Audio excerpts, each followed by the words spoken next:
Where are we headed today, Brian? How long is it going to take to get there, do you think? Emmonak and light winds, probably 2 hours, 40 minutes, something like that. I flew out to Emmonak with a veterans group last week, and the flight was amazing. I left my house in Anchorage at 6:30 in the morning so that I could get out to Wasilla Airport in time for the takeoff. Our pilot's Brian Porterfield. He's the one you saw filling up the gas. He volunteers his time and the use of his plane, this beautiful Piper Aztec, to fly the Veterans Aviation Organization out to rural Alaska villages so they can connect villagers with the services and benefits they're entitled to. It was nice seeing Denali and Foraker on the way out, but the flight to Emmonak isn't any kind of sightseeing tour.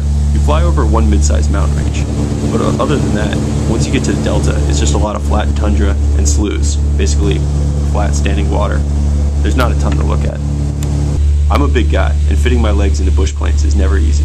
I scored the shotgun seat since I was packing the cameras, but I had to sit up pretty straight to keep my legs clear of the yoke and pedals.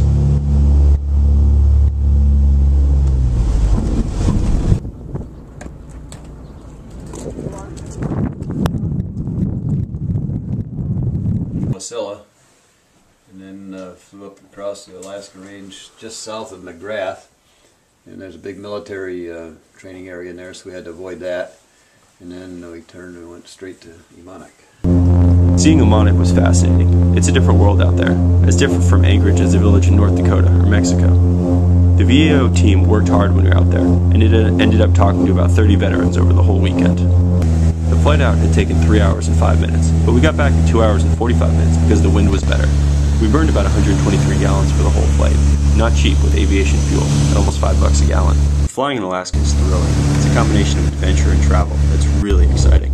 You leap up from an empty runway in Wasilla, slash through the cold air for a few hours, past the biggest mountain on the continent, and then you touch down on a gravel strip in a beautiful native village hundreds of miles away. It's the best.